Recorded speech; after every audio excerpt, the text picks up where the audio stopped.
friends. Thank you for joining us this evening. I'm your host, Zen Garcia.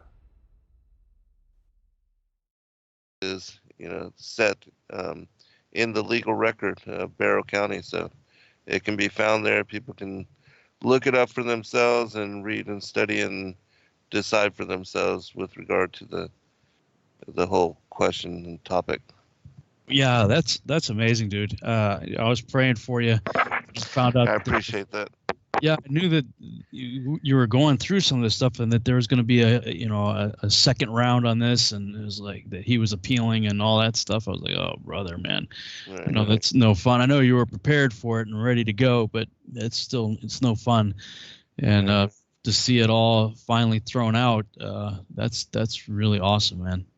Yeah, I'm very very happy, and again to be able to move on, because even though I wasn't really stressing it hardcore, it's still something that weighs upon you, being Sure. sued for $15,000 in a Yeah. court of law over something that you you're still not certain with regard to judges, and then the whole new world order. I mean, do they want to come out against me and bring out whatever they're going to bring out? And so I was glad to finally have it be done with.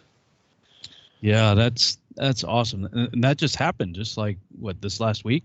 Yeah, this December 3rd is when they sent out the papers. I received them like December 6th or 7th, something like that, and it was we were supposed to try the final appeal case in Superior Court before Judge Mingledorf this past Monday, December 16th at 1 p.m. And so, yeah, it is all done, and can move on now.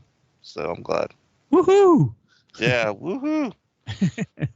Good Right. news on both fronts, huh? Yeah, fantastic.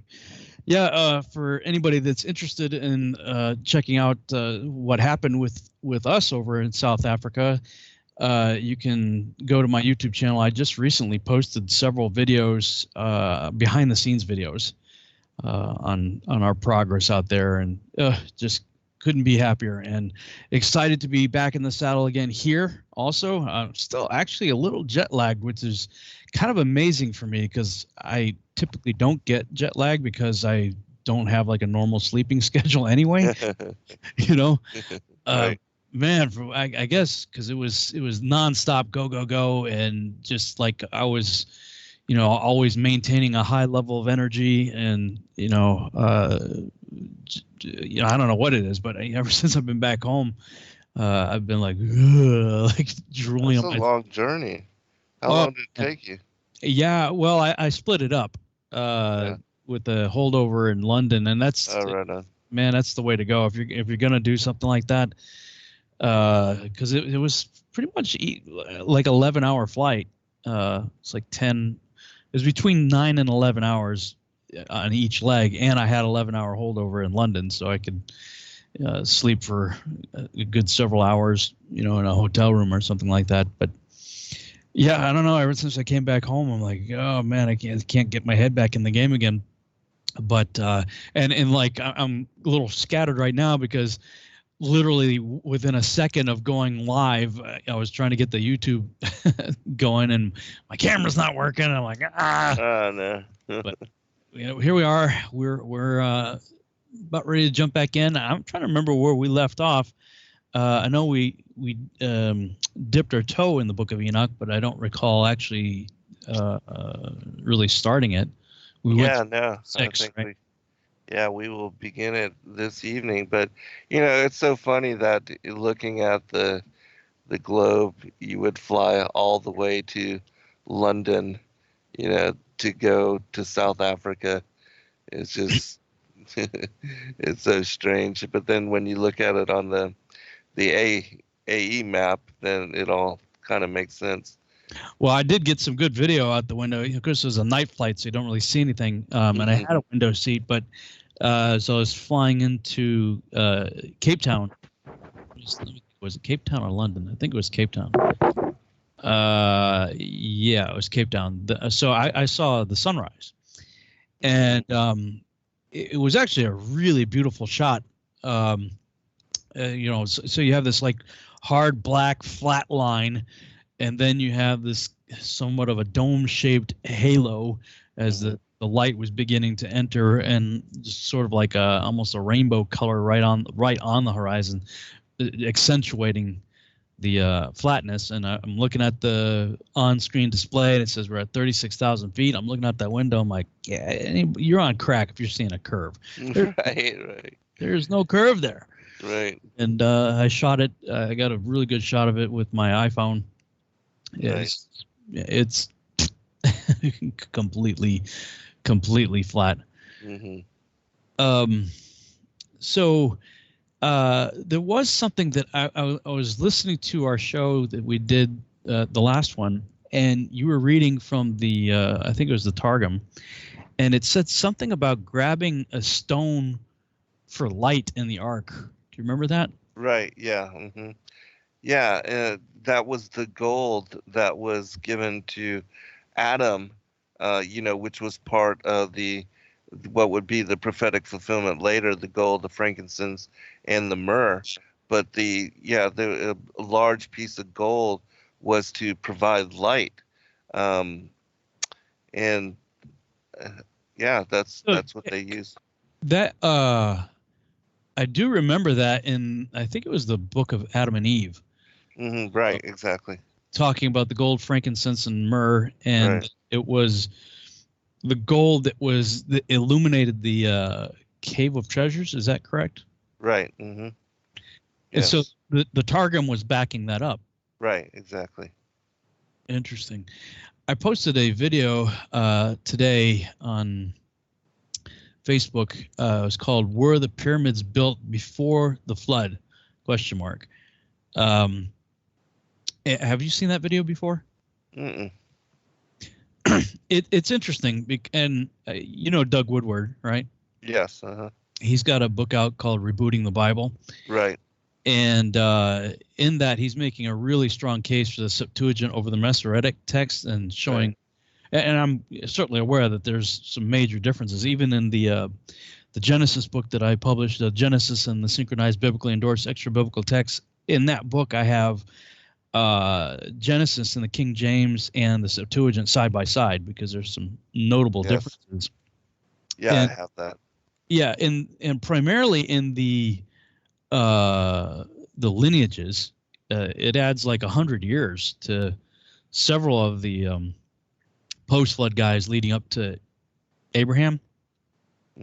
Because I think it's in the Masoretic text, it says that they were like, I don't know, like 35 years of age when they begat so and so, but in the Septuagint, it's like, no, it's like 135 years.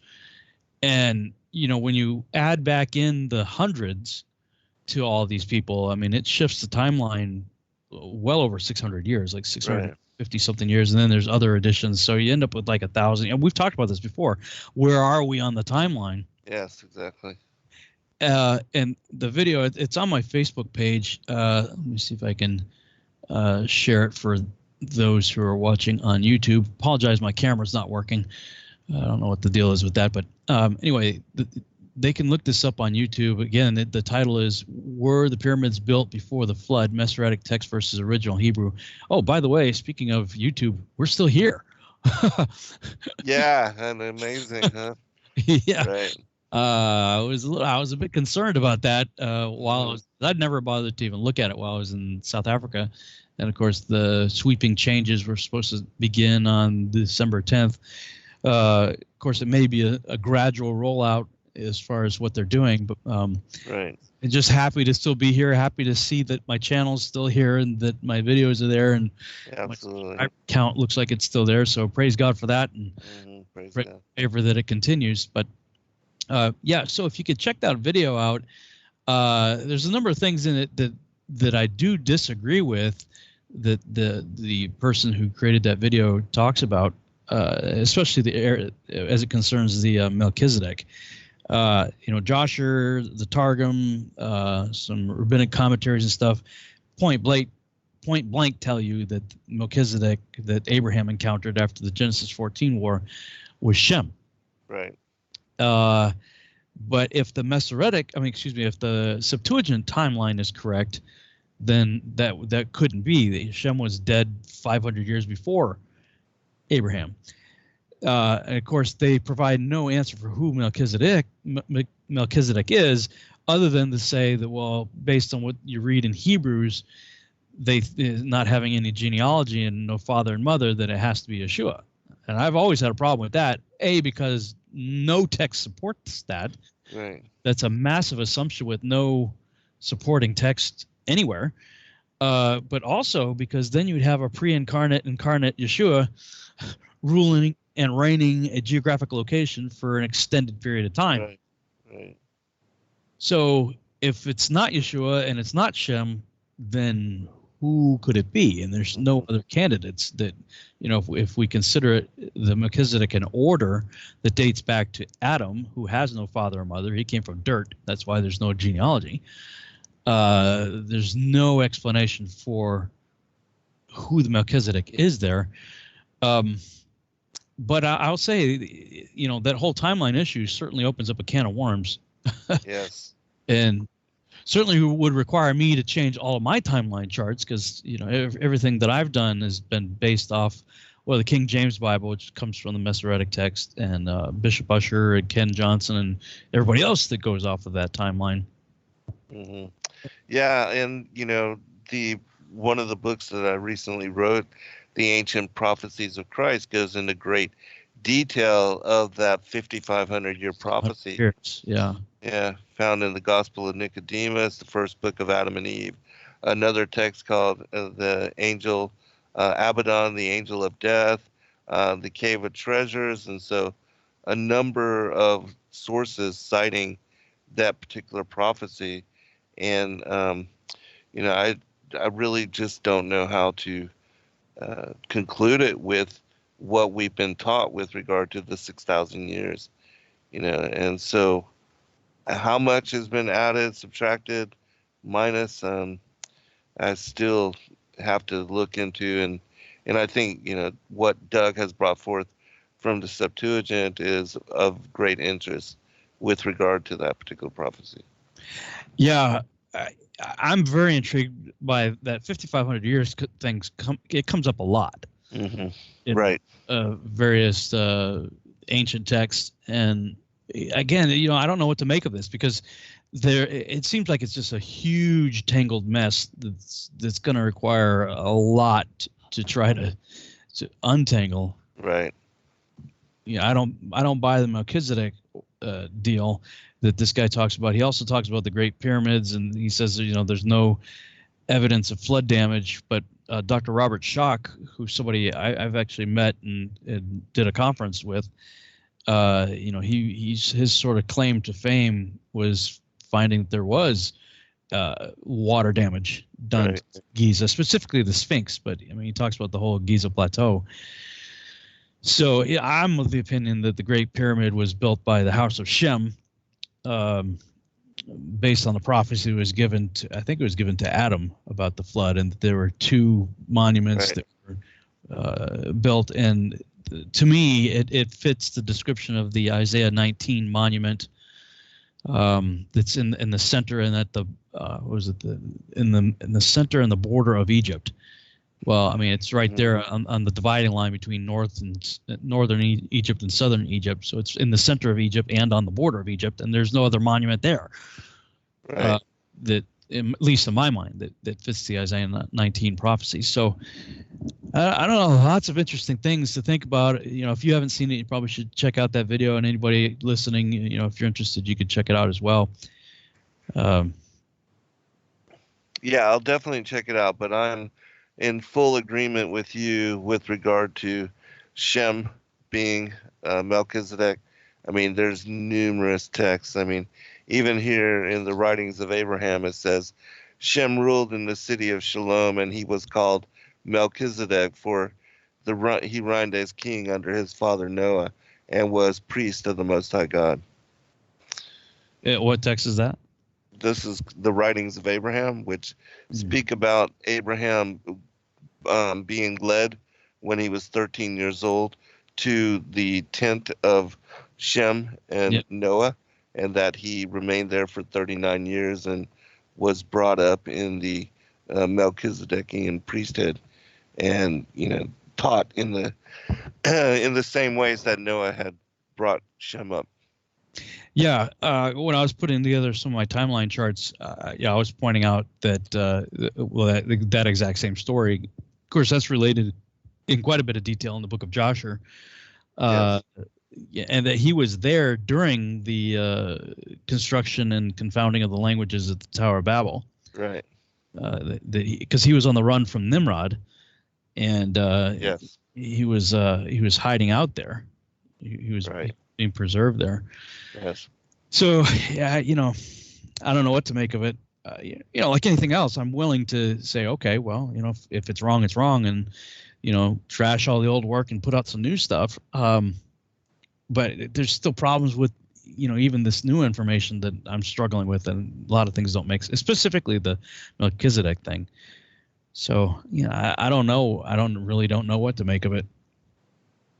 Yeah, I think there's lots to consider. I mean, the more we learn, the more we realize there's still so much yet to come to terms with, and I think that is one of the interesting things with regard to doing the parallel studies like we've been doing on the Book of Genesis and other aspects of what we've read in the first 6 chapters of the Creation Week, but studying the Perkti Rabbi Eleazar, the legends of the Jews, the traditions of the Jews, the Chronicles of Jeremiel, the Assatir, all these different books that have a parallel accounting of the scriptures and the lives of the Old Testament patriarchs, and you get greater detail on all those different stories. And so when you're looking at a specific topic, like for instance here with Melchizedek and Shem, then you can read in those particular texts numerous passages which affirm that, and then looking to Jasher and Jubilees and other sources, you get greater insight, and especially with the Targum, because I do find that it elaborates in great detail on a lot of subjects which seem to be ambiguous within the King James. Yeah, and one of the things that the guy who made that video talked about is the addition of Canaan, Canam, I think it's Canam, Canaan or Canam. Anyway, it's an offspring of Arphaxad, who is included in the Septuagint, but not in the Masoretic text. I think that's the way it goes. But Jubilees mentions him. He's said to have found writings of the Watchers Right. After the flood, and it says that he sinned because of it and hid it from Noah, and that's all we get information. Right. But he's missing from the Genesis account of genealogies, but I think he shows up in either Matthew or Luke's. I forget. I'm gonna have to go look at that stuff up again. But it's interesting because you have extended timelines and added people and missing people, and just stuff gets pretty jacked up really quickly. And as I understand it, it goes back to Rabbi Akiva, who lived in the 1st century, I believe, and didn't want to believe in Yeshua as the Messiah, and he was vying for Bar Kokhba as the Messiah, and so he's like, well, we can't have that, and so he starts jacking around the text to throw everything off regarding Yeshua. And there was something else I posted about that. I'm gonna have to look it up. I don't remember. Oh yeah, in the Book of Enoch, I posted this. Let me share this for those who are watching on YouTube here. Enoch chapter 46 and 48. I was just looking over some things, and I said, why did the Jews eventually, i.e. after the events of the 1st century, reject the Book of Enoch? To find the answers to that question, perhaps we might ask this one. Who do you imagine Enoch is talking about here, if not the Messiah of the New Testament? And Enoch, this was in response to something I saw Dave Murphy post, because he's anti-Christ, right? Christ, and others that do the same. Yeah, but yet they'll accept the Book of Enoch when it comes to cosmology. Enclosed world cosmology, and even the Nephilim. You know, Right. Yeah, exactly. they'll love Enoch for cosmology and Nephilim, but wait a minute.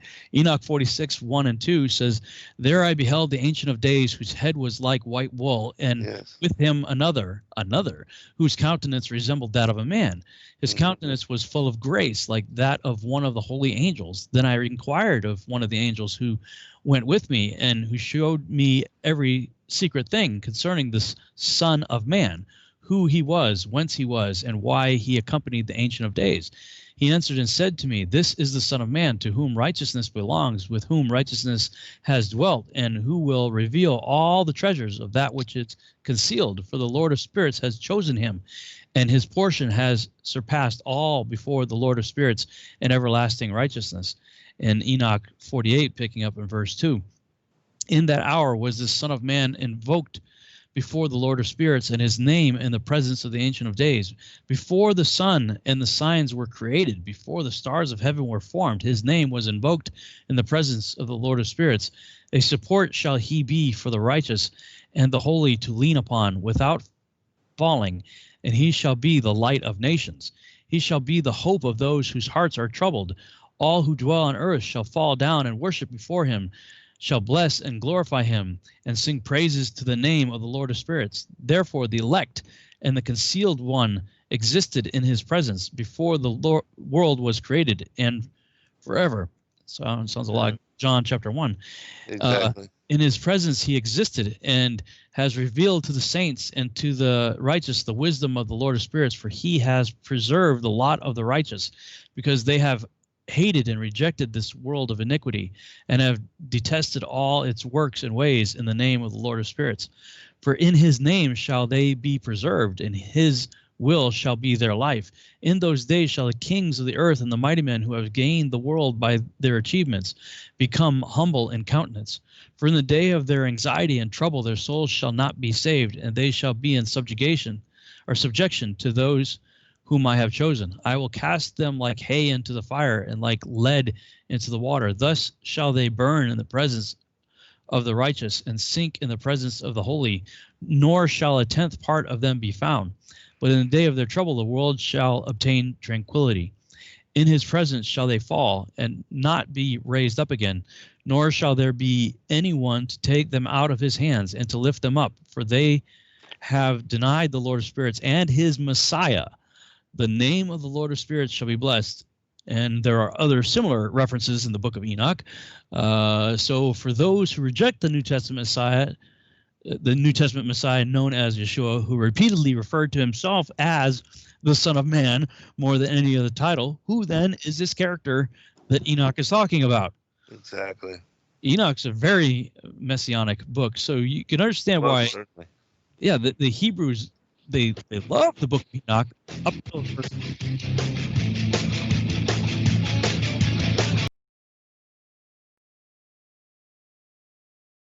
Sacred Word Revealed comes to Atlanta, Georgia on March 27th through 29th, 2020. Purposed to reveal end times mysteries, to prepare the final generation, we must don the full armor of God. Featuring Zen Garcia, Gary Wayne, Stephen and Yana Ben Noon, Dr. Stephen Pidgeon, Justin James Garcia, Dr. Joy Pugh, Rob Skiba, Laurel Austin,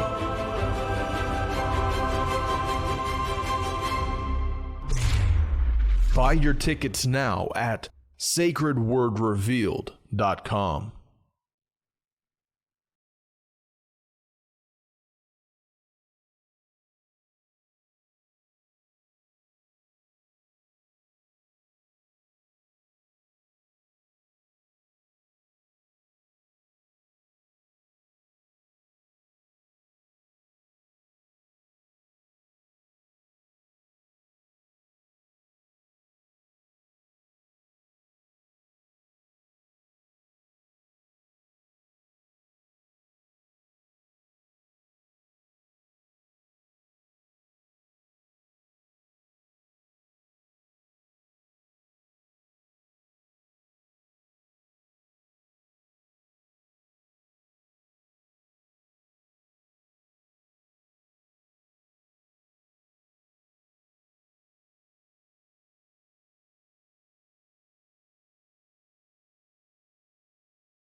friends. Thank you for joining us this evening. I'm your host, Zen Garcia.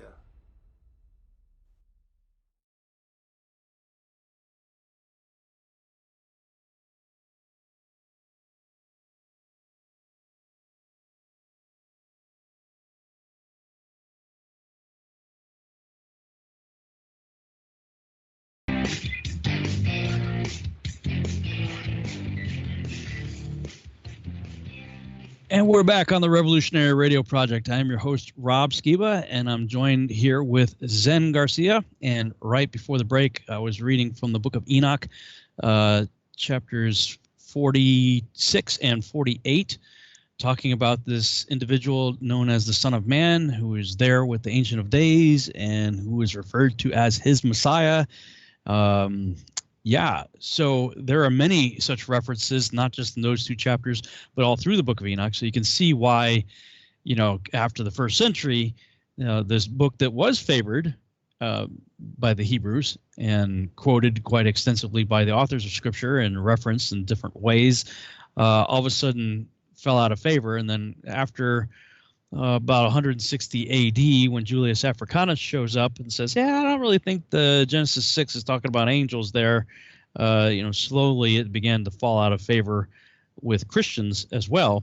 But you can see why these things happen. This book was very favored, and all of a sudden it fell out of favor, and it was in canon. It was considered canon, and then it pops out of canon. And then, of course, the Dead Sea Scrolls, we find I think it was 6 copies found in Cave 4 alone. So as we get into the Book of Enoch, we'll see that this is a very powerful book. And the first chapter, the first few verses, the first chapter of the book say, hey, this isn't for this generation, but for a remote future generation that will live in the day of tribulation. So, yeah. You were going to say something before the break, Zen, about in terms of it being messianic? Yes, several. As you said, there's so much in the Book of Enoch which brings it forth as being messianic and prophetic, and like the whole story of the Annival Farm parable, which you and I have talked about. I mean, it covers everything with regard to the coming of Yeshua as well. And from chapter 61, verse 8, it says, "And the Lord of spirits placed the elect one on the throne of glory, and he shall judge all the works of the holy above in the heaven, and in the balance shall their deeds be weighed.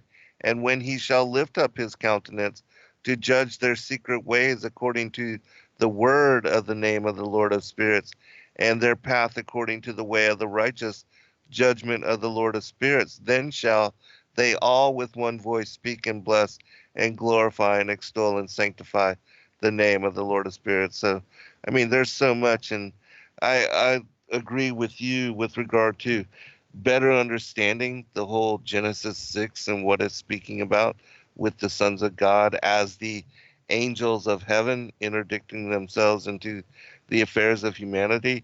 There's no singular text which brings greater elaboration on that entire scenario, and that leading from the time of Yard up to the time of Noah, that whole period, as to the what was going on, what was happening, the miscegenation, the hybrid children and bloodlines, the giants, and I mean so much going on, and yet without this text, a lot of that remains ambiguous. And so in my opinion, the powers that be, in trying to hide who they are as the enemy, that in attacking this book and making it disappear, they were able to hide and to keep so much of what is the mystical aspect of what the legends and the ancient mysteries,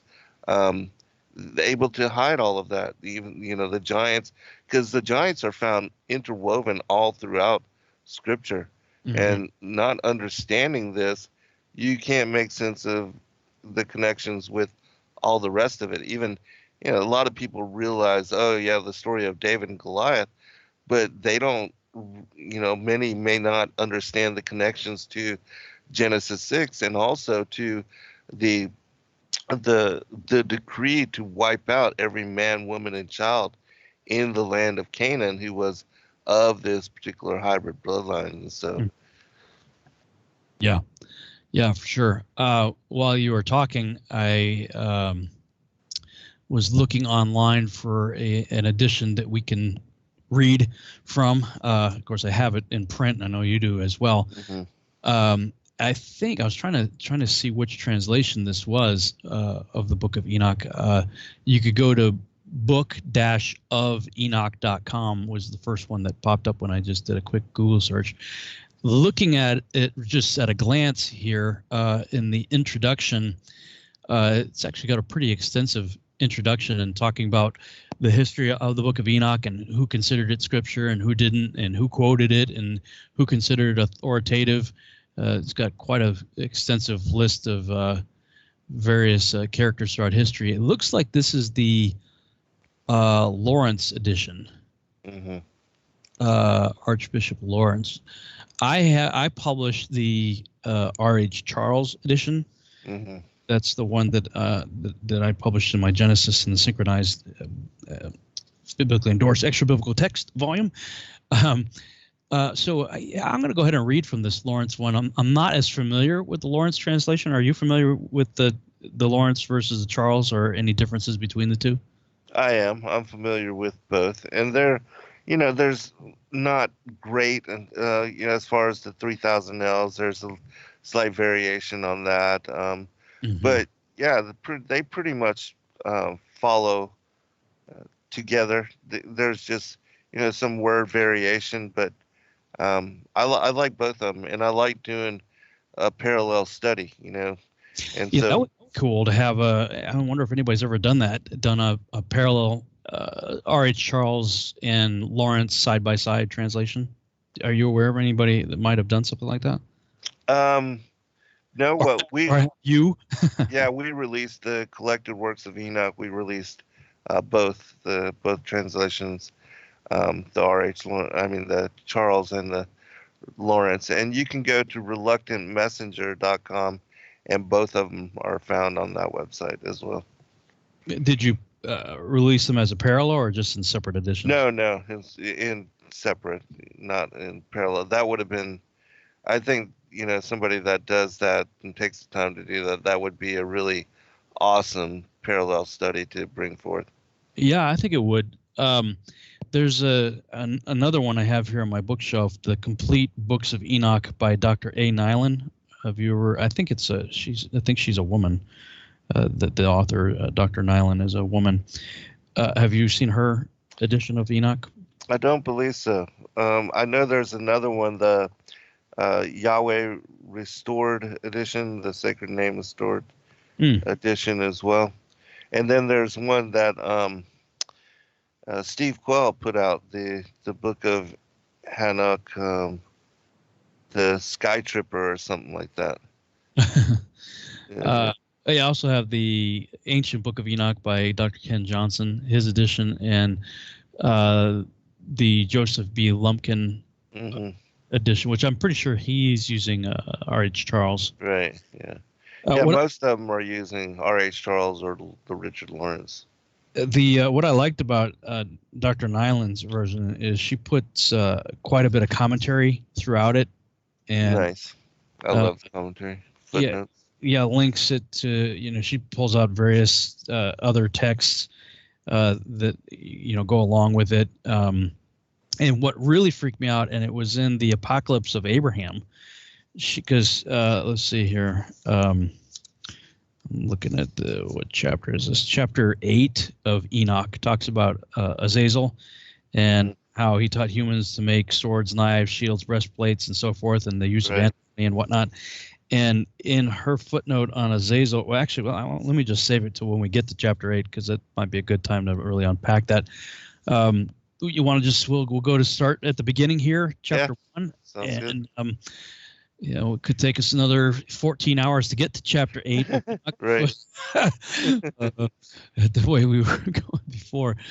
But okay, so I'll read from this again. If anybody wants to follow along, I've got it up on YouTube here. But if you're listening on the radio, it's book-ofenoch.com.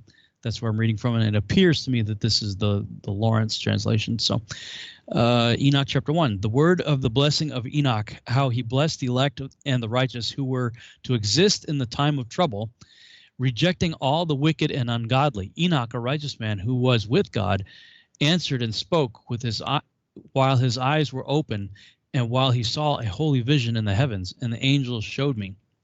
That's in the R.H. Charles one. It talks about in the time of tribulation, that it was not for this generation, but for a remote one that will live in the time of tribulation. So right off the bat, I'm noticing a difference in that first verse, but Right. Because the Charles one makes it really sound like it's for us. Right. Like for this generation, which makes sense to me, just because of everything that's happening, right? Just like biblical cosmology. Why is it coming out now, in the 21st century of all times? Because I fully agree. You have this massive increase in UFO activity going back to 1947 or Roswell, and from that point forward, and it's like almost every year it's exponentially increasing, and something's coming. And book like this, of course, the scriptures, the canonized scriptures, do a really good job too. But Enoch is a slam dunk, home run, touchdown. Absolutely. Totally exposing all of that as complete and utter nonsense and impossible, given the cosmology that it describes here. Right. Verse 2. From them I heard all things and understood what I saw, that which will not take place in this generation, but in a generation which is to succeed at a distant period on account of the elect. Okay, so it gets a little closer to what I'm familiar with there. Upon their account I spoke and conversed with him who will go forth from his habitation, the holy and mighty one, the God of the world, who will hereafter tread upon Mount Sinai, appear with his hosts, and be manifested in the strength of his power from heaven. All shall be afraid, and the watchers be terrified. Great fear and trembling shall seize them, even to the ends of the earth. The lofty mountains shall be troubled, and the exalted hills depressed, melting like a honeycomb in the flame. The earth shall be immerged, and all things which are in it perish, while judgment shall come upon all, even upon all the righteous. But to them shall he give peace. He shall preserve the elect, and towards them exercise clemency. Then shall all belong to God, be happy and blessed, and the splendor of the Godhead shall illuminate them. That's chapter 1. Anything you'd like to add, or? I'll just. Do you have the Charles in front of you? Yeah, I do. I'll read the Charles. Yeah, let's do that. Just so people can know. Yeah, great. All right. The R.H. Charles. The words of the blessing of Enoch, wherewith he blessed the elect and righteous, who will be living in the day of tribulation, when all the wicked and godless are to be removed. And he took up his parable and said, Enoch, a righteous man whose eyes were opened by God, saw the vision of the Holy One in the heavens, which the angels showed me, and from them I heard everything. And from them I understood as I saw, but not for this generation, but for a remote one, which is for to come. Concerning the elect I said, and took up my parable concerning them. The Holy Great One will come forth from his dwelling, and the eternal God will tread upon the earth, even on Mount Sinai, and appear from his camp, and appear in the strength of his might from the heaven of heavens. And all shall be smitten with fear, and the watchers shall quake, and great fear and trembling shall seize them unto the ends of the earth. And the high mountains shall be shaken, and the high hills shall be made low, and shall melt like wax before the flame. And the earth shall be wholly rent in sunder, and all that is upon the earth shall perish. And there shall be a judgment upon all men.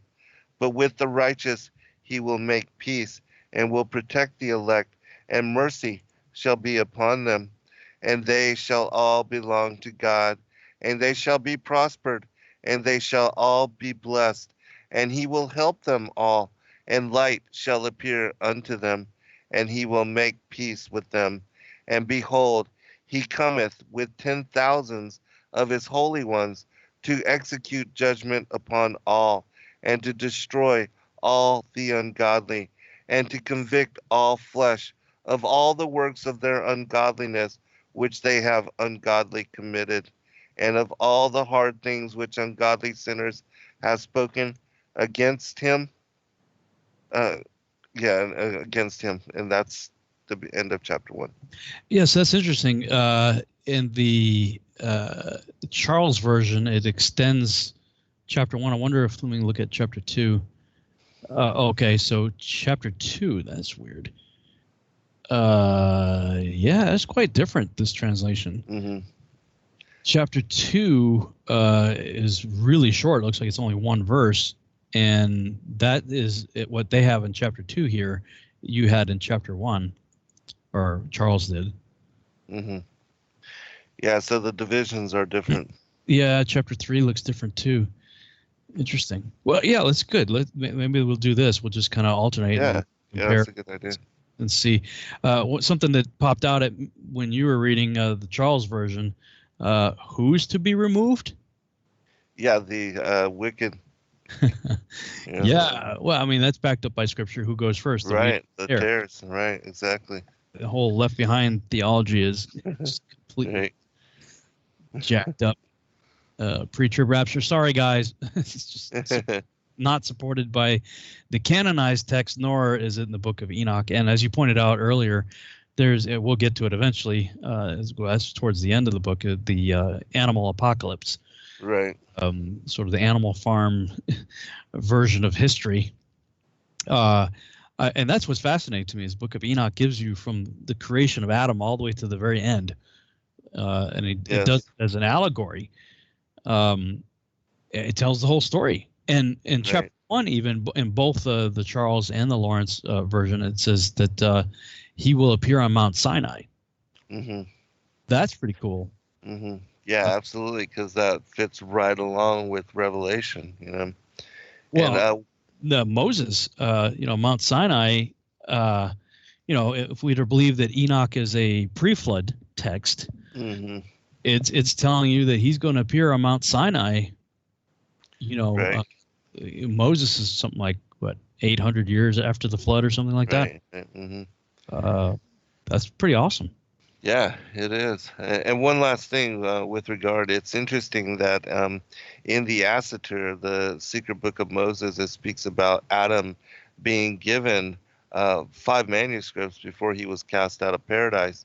And one of those is the Book of the Wars of the Lord, another the Book of Signs, and another called the Book of the Generations of Man, which I see parallels connected to what is found in the Book of Enoch with the book on the courses of the heavenly luminaries, and then the whole animal farm parable fits in with the generations of man. So very cool. Mm-hmm. Let me see if there's anything else here in chapter 1 maybe to talk about. We have the first mention of the watchers there. It's interesting that they shall be afraid and terrified. And the context of that too is when he appears on Mount Sinai. I never caught that before. Verse 4, who will hereafter tread upon Mount Sinai, appear with his host, and be manifested in the strength of his power from heaven. All shall be afraid, and the watchers be terrified. The watchers be terrified at his coming on Mount Sinai. That's interesting to me, especially if it's a prophecy of Mount Sinai in the context of Moses. Or at the end of days when Yeshua returns again and splits it. Well, he's splitting. He's splitting the Mount of Olives. Oh yeah, you're right. Yeah. Oh yeah, that's right. Yeah, you're absolutely right. Mount Sinai would be connected to Moshe being given the Torah. Yeah, absolutely. I never see. I've how many times we read the Book of Enoch, right? Right. Right now, it's just jumping out at me. Yeah. wow, that is really. Are you aware of any other texts that might talk about the watchers being terrified at Mount Sinai? No, no, but I'm gonna look into, the different parallel accounts to see if I can dig up something further on that. Yeah. All right. Well, let's see here. Chapter 2 in the Lawrence says, "Behold, he comes with 10,000." Let me switch this for people on YouTube. There we go. "Behold, he comes with 10,000s of his saints to execute judgment upon them and destroy the wicked and reprove all the carnal for everything which the sinful and ungodly have done and committed against him." And in the footnote on here, it says this is the verse that's quoted by Jude. Right. This is 14 and 15. Yes. And Charles had that in chapter 1. 1. Correct? Yes. Okay. So I'll go over to chapter 3 here in the Lawrence. It says, "All who are in the heavens know what is transacted there. They know that the heavenly luminaries change not their paths, that each rises and sets regularly, every one at its proper period, without transgressing the commands which they have received. They behold the earth and understand what is there transacted, from the beginning to the end of it. They see that every work of God is invariable in the period of its appearance. They behold summer and winter, perceiving that the whole earth is full of water, and that the cloud and the dew and the rain refresh it." That's where chapter 3 ends. What's your chapter 2 and 3 say? Okay, chapter 2 is, "Observe ye everything that takes place in the heaven, how they do not change their orbits, and the luminaries which are in the heaven, how they all rise and set in order, each in its season, and transgress not against their appointed order. Behold ye the earth, and give heed to the things which take place upon it, from first to last, how steadfast they are, how none of the things upon earth change, but all the works of God appear to you. Behold, the summer and the winter, how the whole earth is filled with water, and clouds and dew, and rain lie upon it." Chapter 3. "Observe and see how in the winter all the trees seem as though they had withered and shed all their leaves, except 14 trees, which do not lose their foliage, but retain the old foliage from 2 to 3 years till the new comes."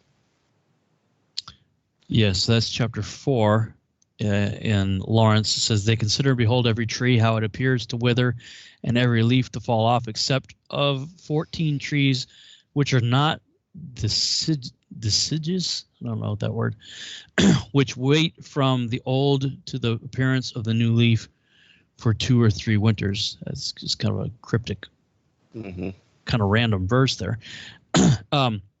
It's interesting, though, looking at chapter 3 in the context of chapter 2.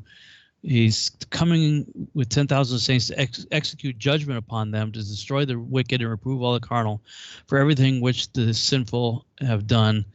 And in that context, it says, all who are in the heavens know what is transacted there. They know that the heavenly luminaries change not their paths. And so, yet Jude talks about wandering stars. Mm-hmm.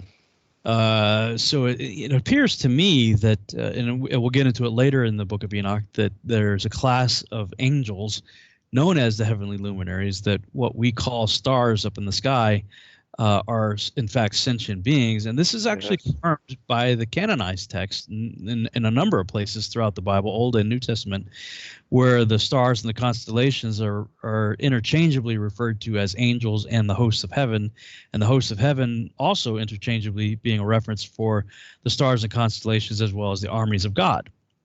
Yes. And so, when it says that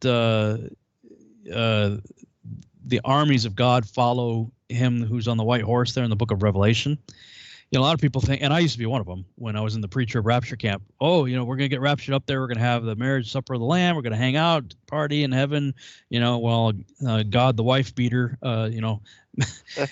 jacks up his wife, Israel, for 7 years, and then we're all going to come back and follow Jesus on a horse.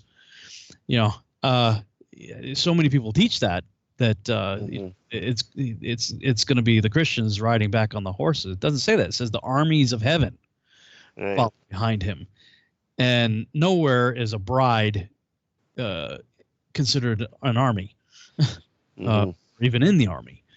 You know, that the whole idea is completely ridiculous. And when it says that, the armies of heaven follow him, well, the armies of heaven are the hosts of heaven, and the hosts of heaven are the stars of heaven. Yes, exactly. So when it talks about all the stars falling, well, you know, the angels are going to file in behind them. In Right. chapter 12 says that the serpent grabs 1/3 of the stars and throws them down to earth. So that's where we get the idea that 1/3 of the angels went with Satan.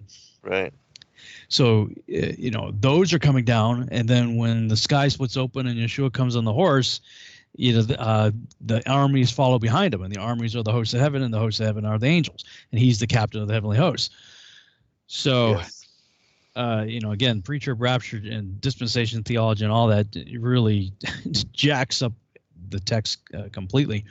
But in the Lawrence version here in chapter 3, it says the heavenly luminaries change not their paths; they know what paths they're supposed to be on. Oh, Right.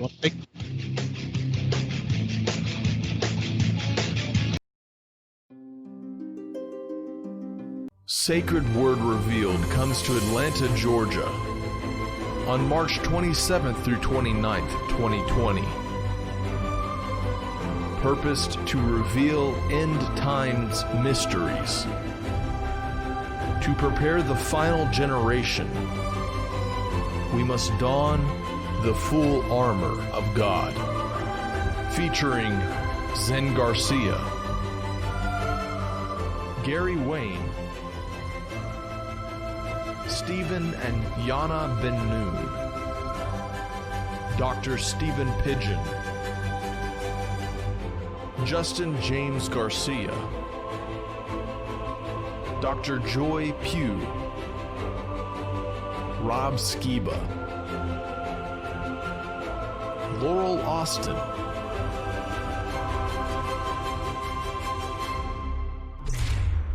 buy your tickets now at sacredwordrevealed.com.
Hello, friends. Thank you for joining us this evening. I'm your host, Zen Garcia.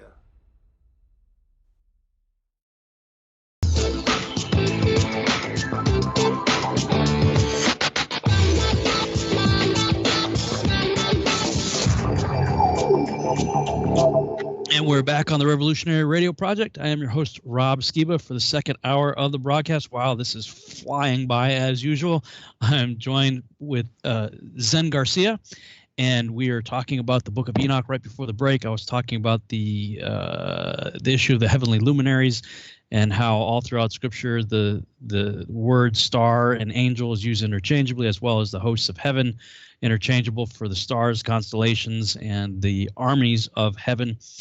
And we're pointing out in the Lawrence translation of Enoch, it says the heavenly luminaries change not their paths, that each rises and sets regularly, every one at its proper period, without transgressing the commands which they have received. Later, as we get through this, we'll see that there's a special place of horrible judgment for those that do transgress the paths. And what I was about to say right before we went to break is that the reason why they can't move was, well, we see in Genesis that the stars are there for signs and for seasons, but I would contend that they also, part of the signs part of it, I would say, they also serve the purpose of telling the gospel. And Yes. there's several books, if you people listening haven't heard of before, Gospel and the Stars by Joseph Seiss and Witness of the Stars by E.W. Bullinger.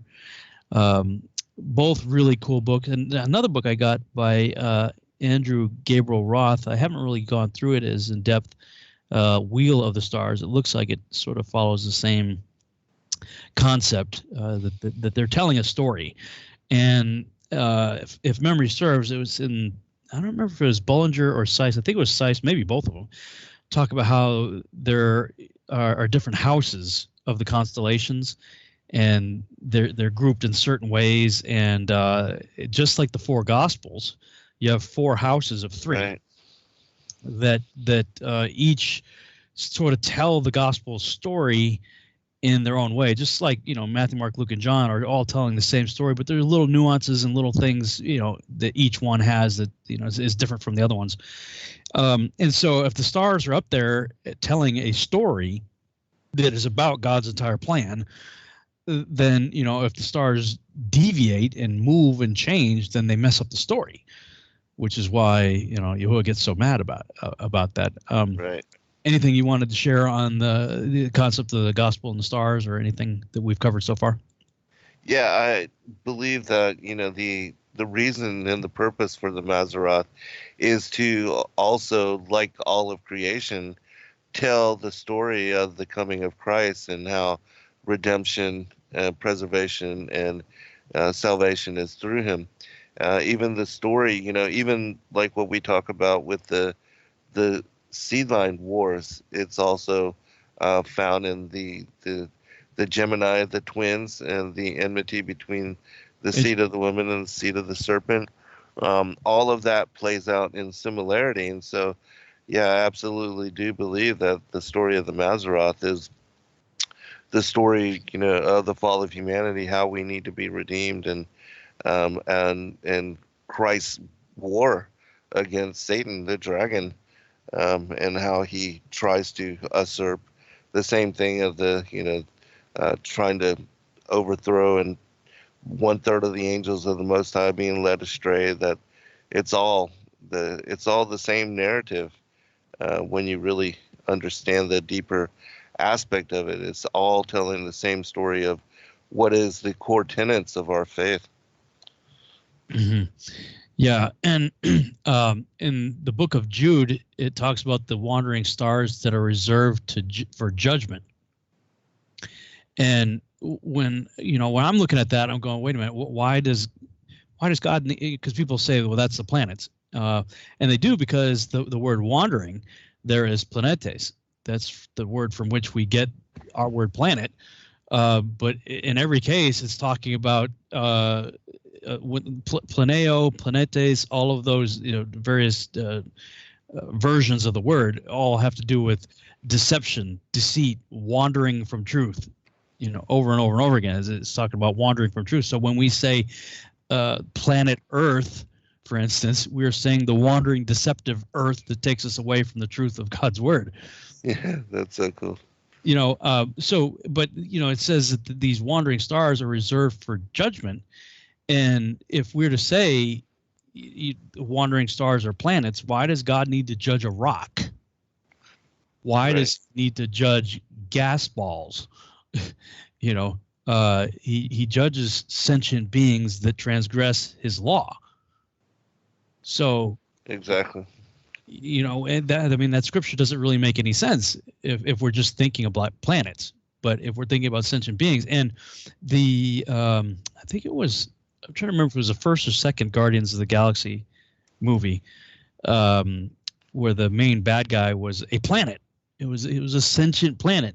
I think it was Kurt Russell, I believe, played the character, Ego. And at one point they even show the planet at a distance, and it had like a big face, like the planet itself looked like a head with a face on it. But he would manifest himself in humanoid form on Earth, and he took a human wife, and together they made a child, and he was the Rocket Man guy there, Chris Pratt's character in Guardians of the Galaxy. It's like, wait a minute, I've heard that story before. mm-hmm.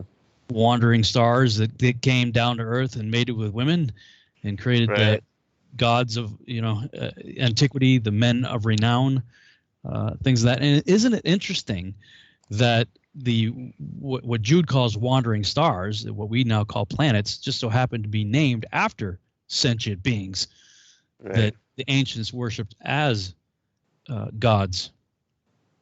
Yeah, it is. It's fascinating, and again, it shows all that whole story of the connection with Lucifer's rebellion, his wanting to be like the Most High, to establish his throne above the stars and the clouds of God, to be in the sides of the north on the mount of the congregation. It is all connected to even what we see in the deception with the calendars and the cosmology, the holidays. So many people are involved in idolatry, as we talked about earlier this evening in the show that I did with Dr. Pigeon and Jessica. But so much deception all the way around, and Satan declared it, even going all the way back with his intent that he wanted to divert worship to himself and to be like the Most High. And I think that's really the purpose of the New World Order, is to establish him as this, the false god, and to divert that worship to him. Yeah, you just mentioned you've done a series of shows with Dr. Pigeon. He intrigues me, he fascinates me, and he frustrates me. Yeah. I mean, how could a guy that smart and who has translated so many books and published them, and the Book of Enoch especially, how can he not see what Enoch is saying? I mean, I understand the arguments that he tries to make, where he in my mind, does an amazing mental gymnastics routine, like when he was debating you on Flat Earth, and what he does with the canonized text, as so many others do. He's not the only one. I mean, so many others try to grossly mangle firmament into meaning air, gas in the vacuum of space, and circle into globe, and what have you. And so we're used to that, but Enoch doesn't give you that kind of latitude. I mean, especially chapter 72 through 83, the course of the heavenly luminaries, is complete and utter total gibberish when you have the heliocentric globular Earth concept of cosmology.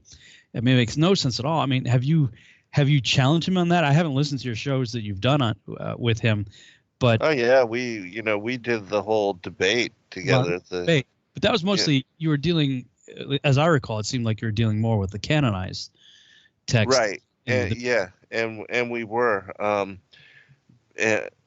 but again, when somebody's just stuck in their position and they're unwilling to examine the other aspects of, truth with regard to cosmology, what do? You can't, it's like the whole thing, you can lead a horse to water, but you can't make them drink. And so, it's like with other people, even with Danny Faulkner Mhm. and your position with him, I mean, he's unwilling to examine it. And so what do? You can't force it. And I'm not going to try to Yeah, beat it into his head. I just don't. I mean, no, of course, I published the Book of Enoch also when hmm of the standard cosmological worldview, and didn't see it. And frankly, I'm like shaking my head, going, "Look, I don't know what to do with these chapters. They don't make any sense to me." right. You Yeah. know, That I, was my position as well. yeah, I mean, I loved Enoch for, of course, the study of the Nephilim and all that stuff. I mean, it's just like this incredible slam dunk for explaining, Genesis 6 in tremendous detail. And as Steve Quayle likes to say, the understanding of Genesis 6 with the angelic view now is the Rosetta Stone for understanding all of Scripture and indeed history, Right. Right. Frankly.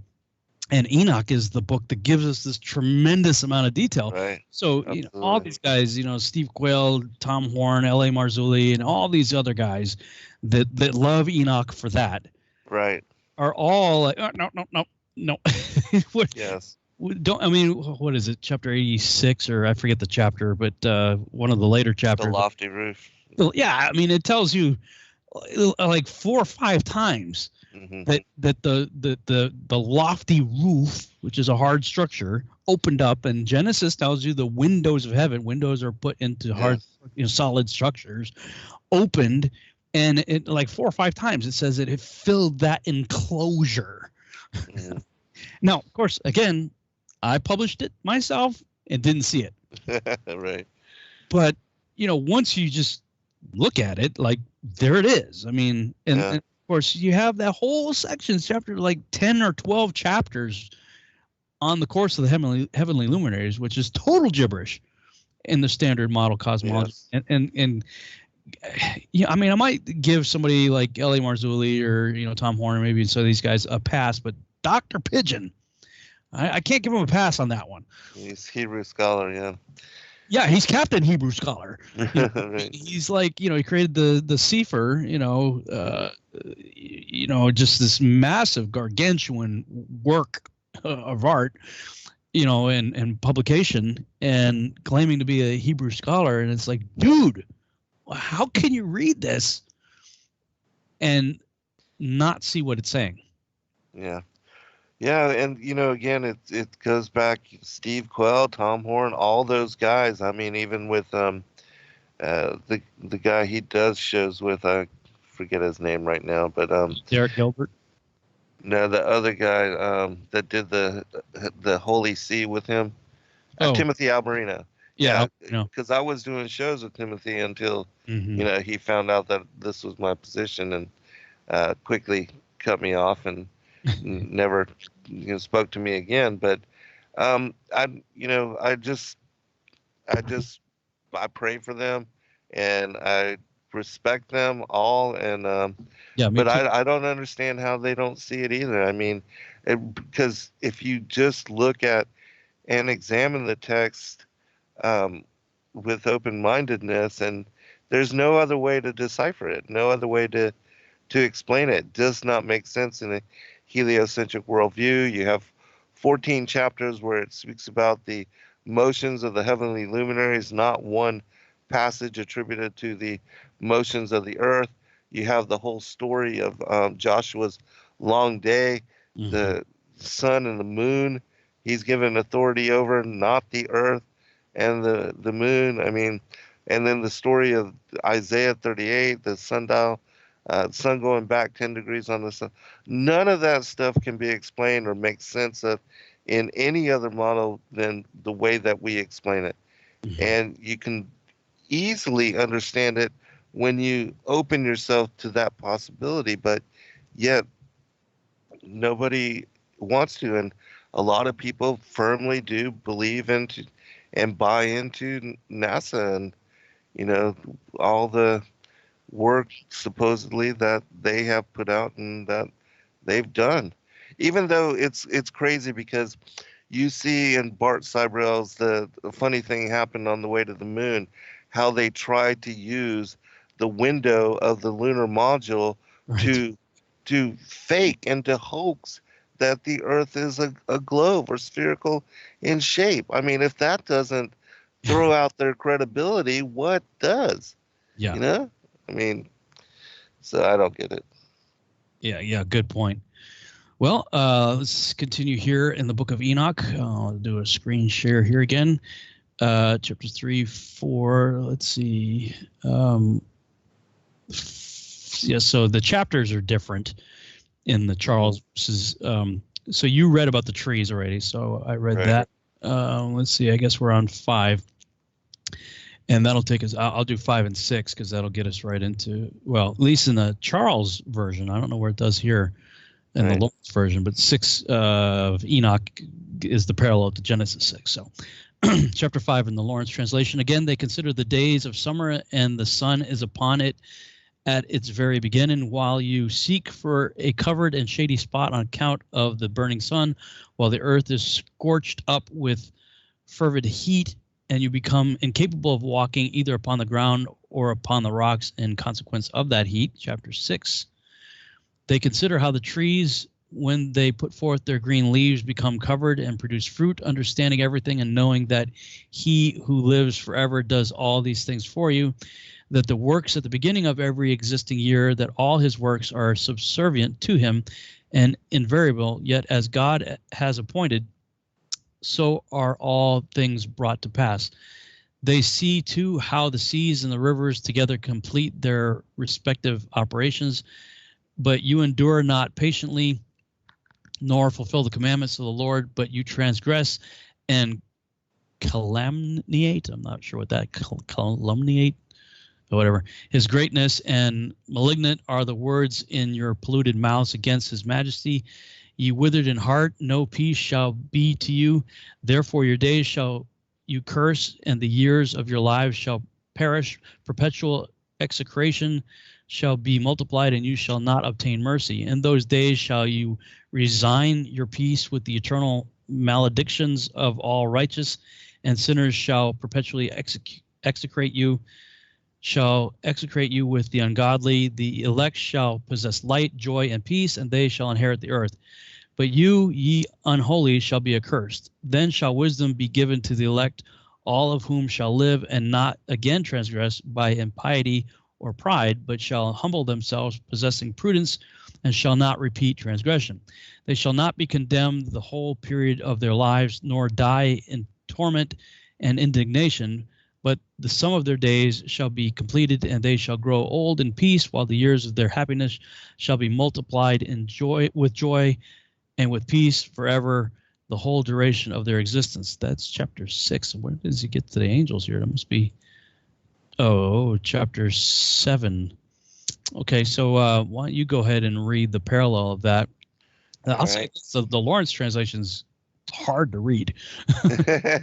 It's like worse than King James. It's very cryptic, like the way it's structured. Yeah, some of the words are older too, huh? Yeah, I'm probably butchering them. Like I said, I'm still jet lagged. Forgive me, folks. I'm kind of brain dead this evening, but man. Yeah. Chapter 4. Okay. And again, observe ye the days of summer, how the sun is above the earth over against it, and you seek shade and shelter by reason of the heat of the sun, and the earth also burns with growing heat. And so you cannot tread on the earth or on a rock by reason of its heat. Chapter 5. Observe ye how the trees cover themselves with green leaves and bear fruit. Wherefore give ye heed and know with regard to all his works, and recognize how he that liveth forever hath made them so. And all his works go on thus from year to year forever, and all the tasks which they accomplish for him, and their tasks change not. But according as God hath ordained, so is it done. And behold, how the sea and the rivers in like manner accomplish and change not their tasks from his commandment. But ye Ye have not been steadfast, nor done the commandments of the Lord, but ye have turned away and spoken proud and hard words with your impure mouths against his greatness. O ye hard hearted, ye shall find no peace. Therefore shall ye execrate your days, and the years of your life shall perish, and the years of your destruction shall be multiplied in eternal execration, and ye shall find no mercy. In those days ye shall make your names an eternal execration unto all the righteous, and by you shall all who curse, and all the sinners and godless shall imprecate by you, and for you the godless there shall be a curse, and all the shall rejoice, and there shall be forgiveness of sins, and every mercy and peace and forbearance. There shall be salvation unto them, a goodly light.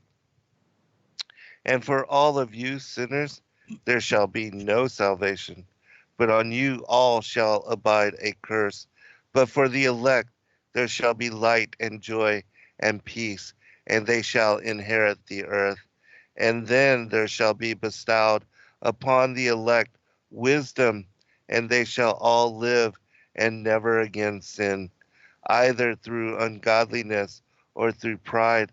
But they who are wise shall be humble, and they shall not again transgress, nor shall they sin all the days of their life, nor shall they die of the divine anger or wrath, but they shall complete the numbers of days of their life, and their lives shall be increased in peace, and the years of their joy shall be multiplied in eternal gladness and peace all the days of their life.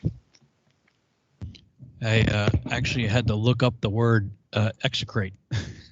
It's not a word that I'm used to. What is it? It means to detest utterly, abhor, abominate, to curse, imprecate, evil upon, damn, denounce, to utter curses. Execrate. All right.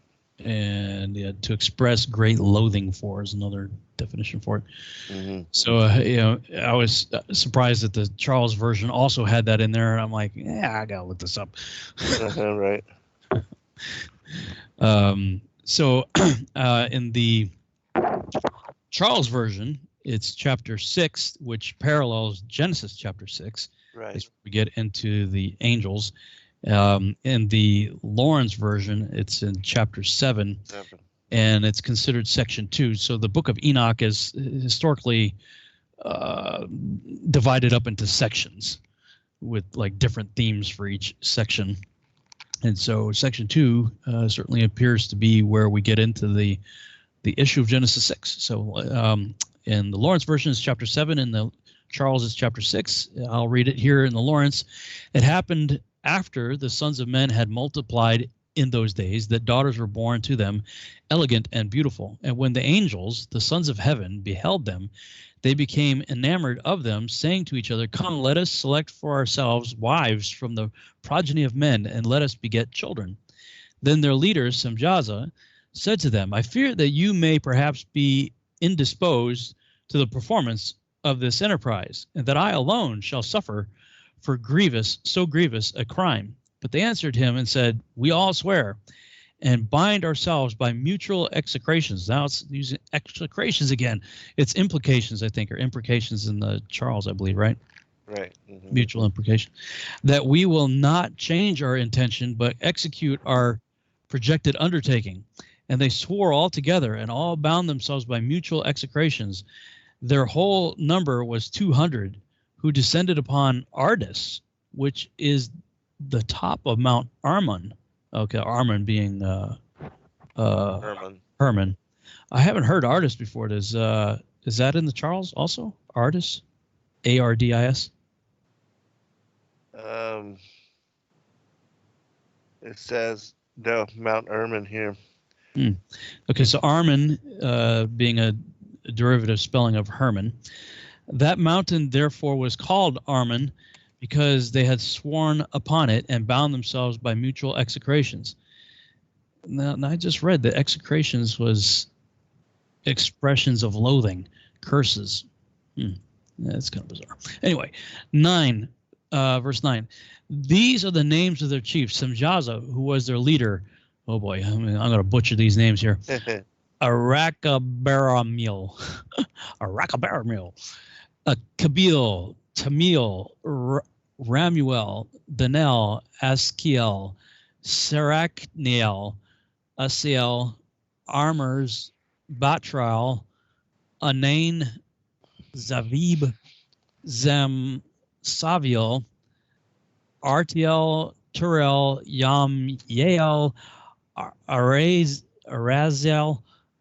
These are the prefects of the 200 angels, and the remainder were all with them. Then they took wives, each choosing for himself whom they began to approach and with whom they cohabited, teaching them sorcery, incantations, and the dividing of roots and trees. And the women conceiving brought forth giants, whose stature was 300 cubits. These devoured all which the labor of men produced until it became impossible to feed them. When they turned themselves against men and were devoured,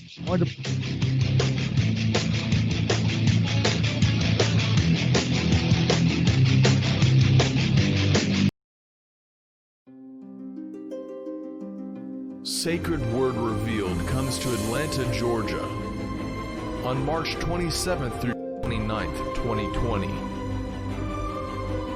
Purposed to reveal end times mysteries, to prepare the final generation, we must don the full armor of God. Featuring Zen Garcia, Gary Wayne, Stephen and Yana Ben Noon, Dr. Stephen Pidgeon, Justin James Garcia, Dr. Joy Pugh, Rob Skiba, Laurel Austin,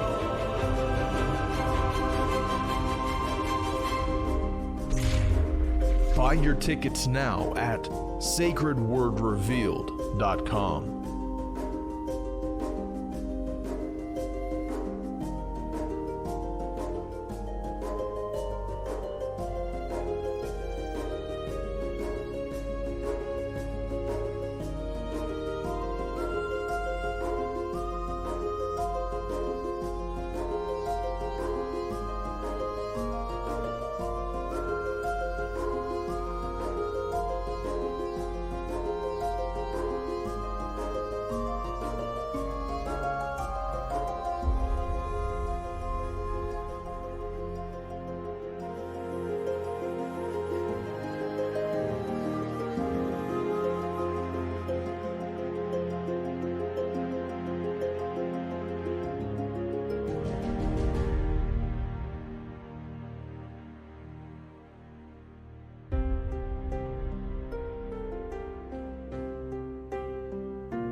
friends. Thank you for joining us this evening.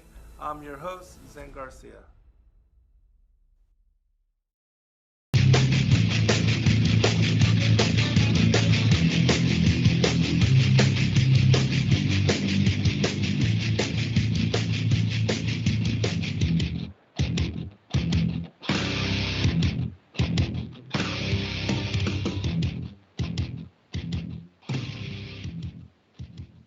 And we're back on the Revolutionary Radio Project. I'm your host, Rob Skiba, and I'm joined with Zen Garcia. We're going through the Book of Enoch, and I almost made it through chapter 7. There's a few verses left here in the Lawrence translation of Enoch. I'm going to back up to verse 10 and continue from there. Then they took wives, each choosing for himself, whom they began to approach, and with whom they cohabited, teaching them sorcery, incantations, and dividing of roots and trees.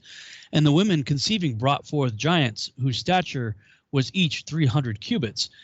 These devoured all which the labor of men produced, until it became impossible to feed them, when they turned themselves against men in order to devour them, and began to injure birds, beasts, reptiles, and fishes, to eat their flesh one after another, and to drink their blood. Then the earth reproved the unrighteous. And I'll stop there. All right. And from the R.H. Charles. And it came to pass, when the children of men had multiplied, that in those days were born unto them beautiful and comely daughters.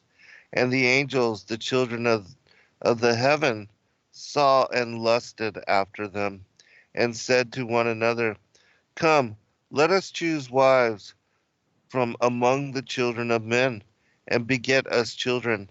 And Semyaza, who was their leader, said unto them, I fear ye will not indeed agree to do this deed, and I alone shall have to pay the penalty of a great sin. And they all answered him and said, Let us all swear an oath, and all bind ourselves by mutual imprecations, not to abandon this plan, but to do this thing. Then swore they all together, and bound themselves by mutual imprecations upon it. And they were in all 200, who descended in the days of Yared on the summit of Mount Hermon, and they called it Mount Hermon, because they had sworn and bound themselves by mutual imprecations upon it. And these are their names. These are the names of their leaders: Semyaza, their leader; Arkabal, Ramiel, Kokabel, Tamnel, Ramnel, Daniel, Ezekiel, Berechiel, Azazel, Armaros, Batarel, Tamlel, I read that, Ananel, Zachlel, Samsakpiel, Satarel, Turel, Jomjael, Sariel. These are their chiefs of tens. Chapter 7. And all the others together with him took unto themselves wives, and each chose for himself one. And they began to go in unto them, and to defile themselves with them. And they taught them charms and enchantments, and the cutting of roots, and made them acquainted with plants. And they became pregnant, and they bare great giants, whose height was 3,000 ells, who consumed all the acquisitions of men. And when men could no longer sustain them, the giants turned against them and devoured mankind. And they began to sin against birds and beasts and reptiles and fish, and to devour one another's flesh and drink the blood. Then the earth laid accusation against the lawless ones. And imprecation means a spoken curse. Oh, so it would be similar to the execrate. Mm-hmm. So I always thought of it more like a vow, but That's what I thought too. They gave a mutual curse. That's kind of, well, I mean, it certainly did bring a curse, because Right.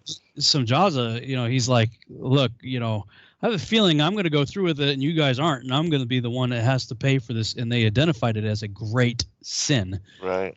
And basically everybody I always took it as everybody, nope, we're all in, and they swore an oath to, everybody go through with it. But this is saying they swore a curse. Well, I mean, doing what they did certainly did bring a curse upon them. Now, verse 9. So this is interesting because this is where the Charles and the Lawrence catch up. I think what Lawrence tried to do is keep the sections separated, because in yours, in the Charles version, it begins with the angels cohabitating with women, and he's lumped it all into a section. Lawrence did section 7, where you got it split, right? You go from 6 to 7, right? Unless your section 2 begins in chapter 6. Is that maybe how yours is divided? It seems to be, the Genesis 6 part is equal to chapter 6. Yeah. And then they took wives of all which they chose. That moves into chapter 7. Okay. So, yeah. All right. So, let me put the text back up on the screen. The names are slightly different. Of course, both doing our best, probably butchering them. Right.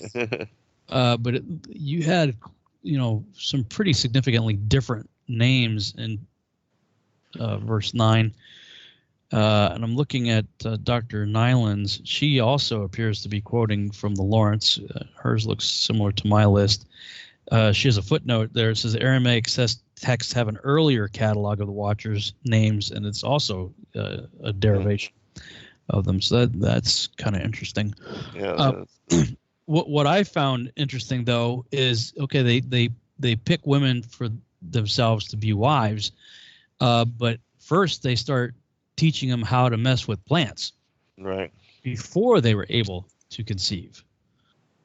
Because it says, in verse 10, teaching them sorcery, incantations, and the dividing of roots and trees, and the woman conceiving brought forth giants in verse 11. So it appears through some sort of witchcraft and the use of roots and plants and things of that nature that they probably had to do something to be able to conceive. At least that's the way I see it here.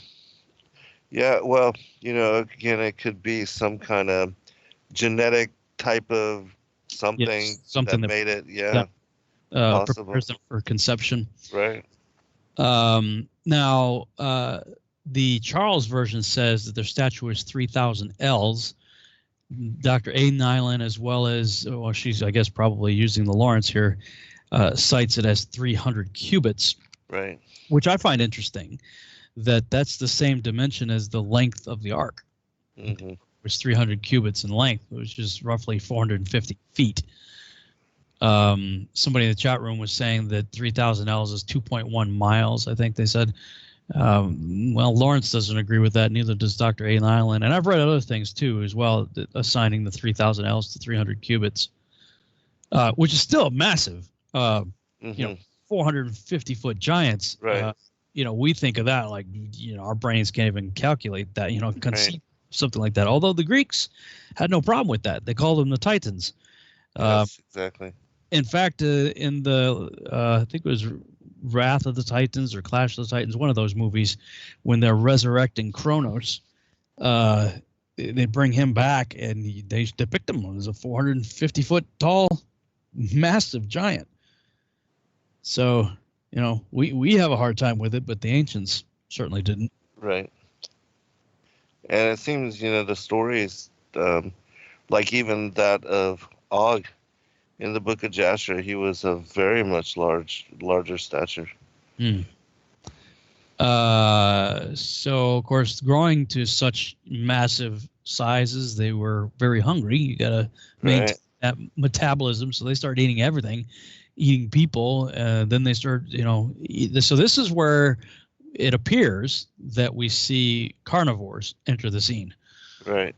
The first time we see the eating of meat is by massive abominations, giants, entering the scene and eating up everything. I agree. And drinking their blood. Right. Any other comments you might have on those chapters? No, I do agree with you. I think that is when the cannibalism and the drinking of blood and the eating of probably everything. They were trying to consume everything, so to appease their appetites. And so, yeah, I definitely see that this is where things got out of hand as far as consumption goes. Well, and we see that also in the Numbers account, the Hebrew Right. spies going into the land, and it says, the land devours itself. Right. Because at first it describes these guys as men of great stature. They even said that they felt like grasshoppers by comparison, and Right. said that the land devours itself. Well, I mean, yeah. I mean, if you consider how big these guys were, and I don't have Doug Hamp's book in front of me, but in his book Corrupting the Image, he kind of breaks down what a diet might look like for somebody like Aga Bashan, for instance, and assuming about a 15-footer in that case.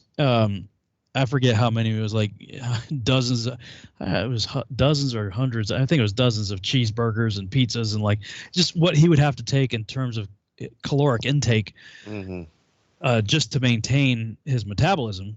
Right. At rest. Never mind considering the dude was a warrior.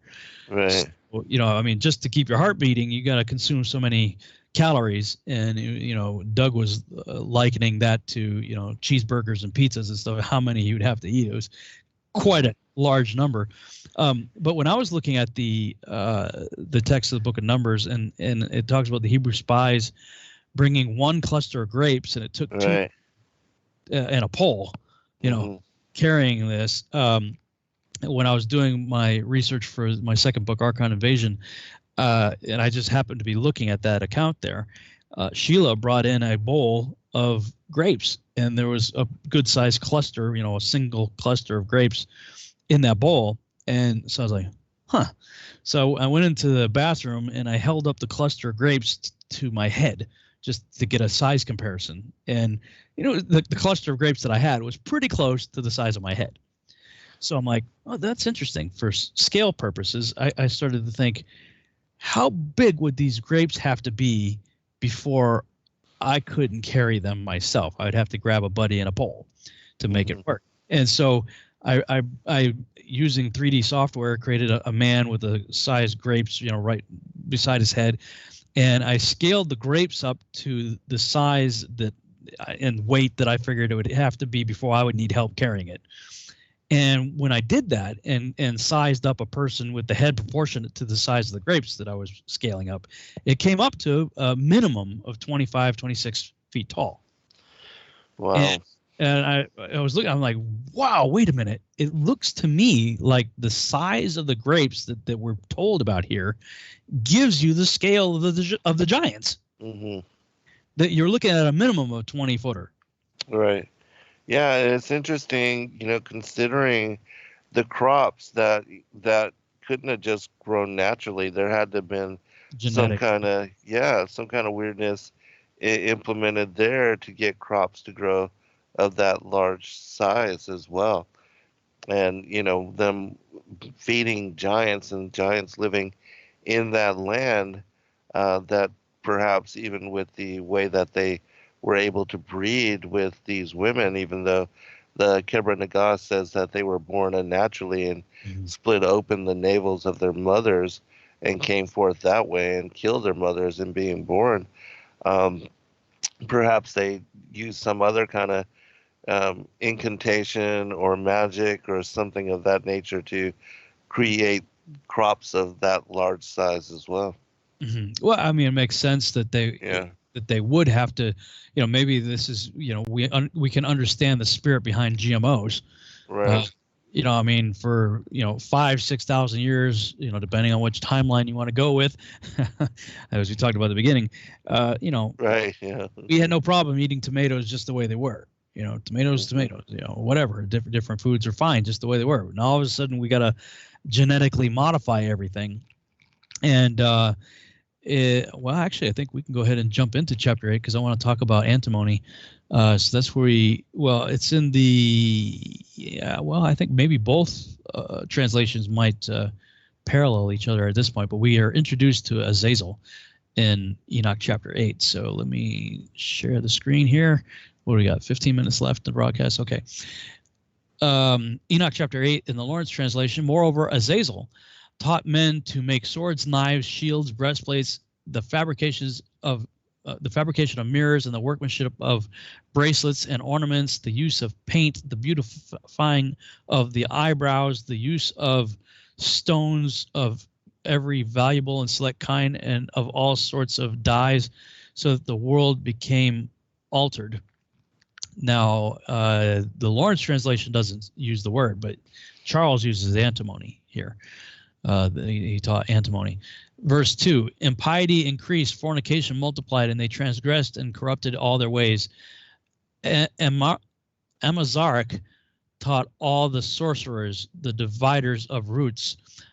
Armors taught the solution of sorcery. Barkael taught the observers of the stars. Kabiel taught signs. Tamil taught astronomy. And Azaradel taught the motion of the moon. And men being destroyed cried out, and their voice reached to heaven. I'll stop there and let you read your version. Okay. And Azazel taught men to make swords and knives and shields and breastplates, and made known to them the metals of the earth and the art of working them, and bracelets and ornaments and the use of antimony, and the beautifying of the eyelids and all kinds of costly stones, and all coloring tinctures. And there arose much godlessness, and they committed fornication, and they were led astray and became corrupt in all their ways. Semyaza taught enchantments and root cutting, Amoros the resolving of enchantments, Barakiel taught astrology, Kokobel the constellations, Ezekiel the knowledge of the clouds, Arakiel the signs of the earth, Shamsiel the signs of the sun, and Sariel the course of the moon. And as men perished, they cried, and their cry went up to heaven. Chapter 9. Okay, so antimony, the Charles version mentions antimony there regarding Azazel and what he taught and stuff like that. What caught my eye about that is I was reading something about bottled water, and how, if you leave a bottle of water in the car, for instance, in the summertime, you shouldn't drink it because the plastic starts leaching into the water. And one of the substances that is said to leach into the water is antimony. And I'm going, well, isn't that interesting? First of all, the fact that we're paying for water now, right? We got to drink it in bottles like that. That in and of itself is suspect. But combine it with the fact that one of the byproducts is antimony. A lot of things started to beg the question: have the Watchers been released? Mm-hmm. Because, and it is my contention, I believe that they have been. It may be a progressive release. I don't know if all 200 have been released, or if they're progressively being released. But if you look at what the Watchers in the Book of Enoch taught men to do, and you go back to the beginning of the 20th century and work your way forward, it's a pretty darn good match. Mm-hmm. For what these characters were teaching men to do. And the other thing I wanted to share real quick from Dr. A. Nyland's book was some of her footnotes on Azazel. Let's see, we got 10 minutes. We got 7 minutes. I won't be able to get through all of it. We might have to pick up on some of this next week. Of course, she makes the obvious connection to Leviticus chapter 16 and the Day of Atonement and the whole issue of the scapegoat. And that's one of the big proofs that I use for the authority of the Book of Enoch. Because if we believe that the scriptures, the canonized texts, were inspired by the Holy Spirit and written by men, then under the inspiration of the Holy Spirit, we have some major references. And I'll go a step further. Moses spoke with God face to face as one speaks with a friend. So I'll take that a little bit further than inspiration and go to dictation. Hey, Moses is hanging up on the mountain with the Creator himself, and hey, Moses, you getting all this? Listen to what I'm telling you here. And when he gets instructions for the Moedim, the appointed times, the feast of God, and we get to the Day of Atonement, and we see that they cast lots, and it comes up either for Yahuwah or for, you'll see scapegoat in the King James, but it's Azazel. And when we get to, in the Charles version, I think it's Enoch chapter 15, that talks about all sin being ascribed to Azazel. And so that's where we get an understanding of what's going on with the Day of Atonement. If it came up for the scapegoat, the Israelites would tie a ribbon around its horn, lay their hands upon it, signifying like placing the sins of the nation upon the goat, and then send the goat out into the wilderness. Well, where are they sending it? They're sending it to Azazel. Why? Because Enoch said all sin had been ascribed to this character. Mm-hmm. So that's pretty huge. But what caught my attention was I had created, when I was writing Seed, going back to 2009 now, and have this encounter, my troops encounter Azazel in the cave of Dudiel. And, I was just using my mind, my imagination to create this character. And I wanted it to be like this real ugly beast, goat-like. So I came up with this hybrid creature that had like a goat head and a human torso and the lower torso of a dragon. So I created this in 3D, modeled it all out, thinking, hey, I just created something original here. There was nothing that inspired me to do that, no outside source. It was just something I came up with. But then I get this book by Dr. A. Nyland, and she writes on page 24 on her footnote on Azazel. She said, in the 1st to the 2nd century Jewish texts, the Apocalypse of Abraham, Azazel is portrayed as an unclean bird which came down upon the sacrifice prepared by Abraham. It describes Azazel as an evil spirit, a liar, and as an entity that brings troubles to humans who live wickedly. The Apocalypse of Abraham states that the wicked will decay in the belly of the cunning worm Azazel and be burned by the fire of Azazel's tongue. Azazel's appearance is described as a dragon with hands and feet like humans and having 6 wings on the right side and 6 wings on the left side of his back. I'm like, other than I have wings, I didn't have 6. I had, just 2 wings on his back. But described as a dragon and elsewhere described, as a goat.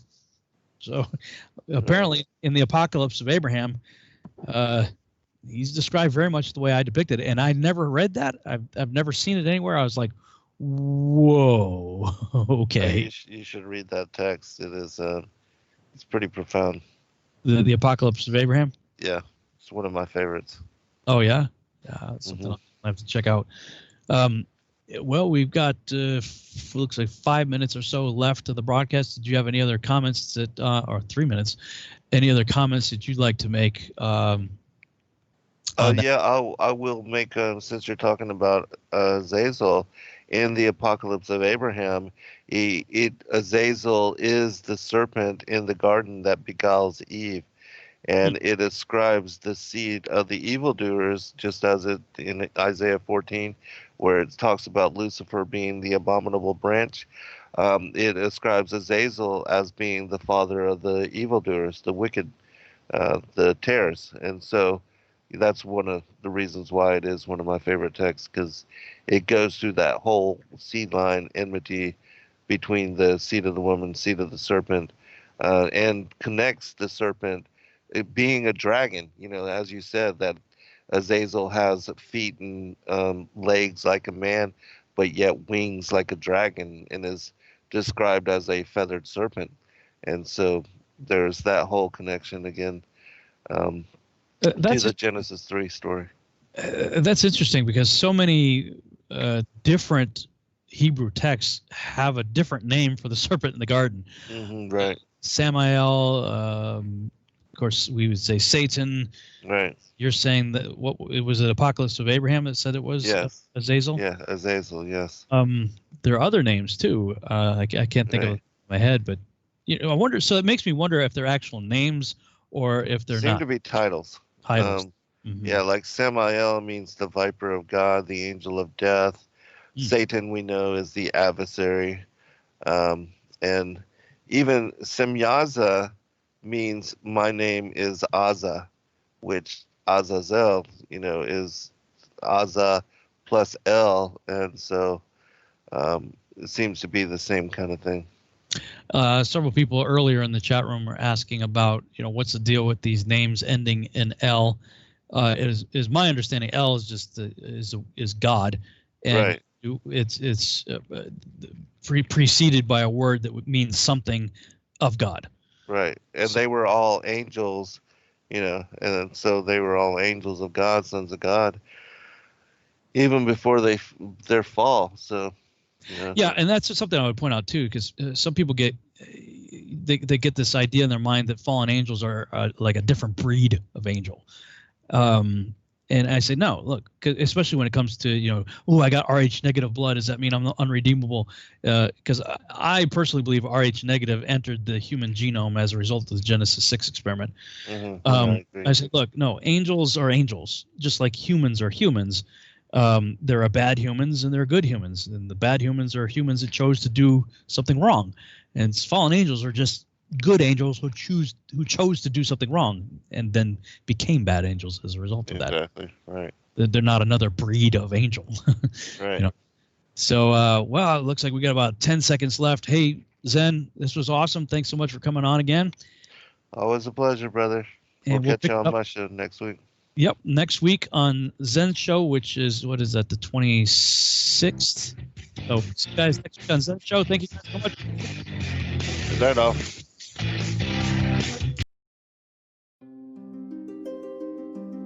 Sacred Word Revealed comes to Atlanta, Georgia on March 27th through 29th, 2020. Purposed to reveal end times mysteries, to prepare the final generation, we must don the full armor of God. Featuring Zen Garcia, Gary Wayne, Stephen and Yana Ben Noon, Dr. Stephen Pidgeon, Justin James Garcia, Dr. Joy Pugh, Rob Skiba, Laurel Austin,